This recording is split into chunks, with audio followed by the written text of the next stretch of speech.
Tailwinds for gold price from rates below inflation, central banks buying. Gold prices firmed near two-week highs Monday in London after long-term interest rates slipped further below inflation forecasts, while new analysis said healthy central bank gold demand continued in May, writes Atsuko Whitehouse at BullionVault. With the U.S. markets shut for Independence Day, spot gold prices edged higher by 0.2% to $1,791 per ounce after touching $1,795 last Friday, the highest since mid-June, on mixed U.S. payrolls data.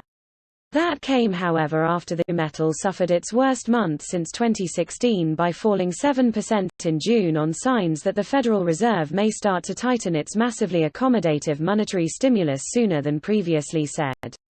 Last week's payroll numbers provided a lot of mixed signals and the data wasn't solid enough to move that Fed needle. An analyst says to Reuters of the U.S. central bank's likely view on raising rates from zero or tapering its current $120 billion per month of new QE bond purchases. While real interest rates are negative, gold has tailwinds rather than headwinds. There is still a lot of liquidity looking for a home, and gold, it must always be remembered, is a hedge against risk, not just inflation, says analysis from Rona O'Connell at brokerage StoneX Group Inc. Real interest rates on inflation-protected U.S. Treasury bonds fell to -0.915% last Friday, while the implied rate of inflation across the next decade reached 2.35% per annum, a three-week high.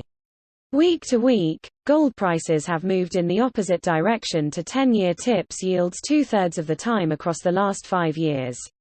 Long-term, gold is the most significant guardian and guarantor of protection against inflationary and other forms of financial risks, says the National Bank of Serbia. Serbian President Aleksandar Vučić recently announced the central bank intends to boost holdings of the precious metal to 50 tons from 36.3 tons.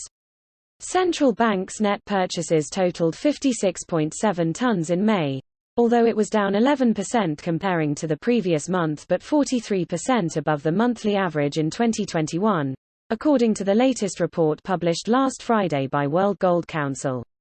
Thailand was the biggest buyer, adding a further 46.7 tons in May after buying 63 tons in March and 43.5 tons in April.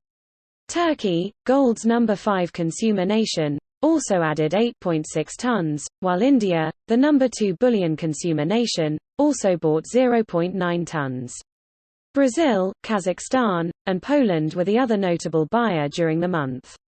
The recovery in global trade is bolstering the current accounts of emerging market nations, giving their central banks the option of buying more gold, according to James Steele, chief precious metals analyst at HSBC Holdings plc. Higher crude prices are also boosting bullion purchases by oil exporters, including Kazakhstan and Uzbekistan. That's likely to continue. Crude oil prices were hovering near 2.5-year highs on Monday morning, hitting $75 per barrel as the so-called OPEC Plus cartel of producer nations failed to reach an output agreement at Friday's meeting. The discussion continued today with Saudi Arabia apparently arguing with the neighboring United Arab Emirates over not agreeing to cap its production for the coming months and into 2022. Prices for silver, primarily an industrial metal, rose 0.5% to $26.58 per ounce today, extending its 1.1% weekly gain.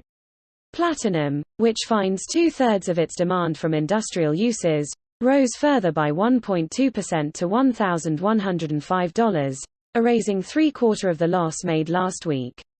U.S. stock and bond markets are closed for the July 4th Independence Day holiday.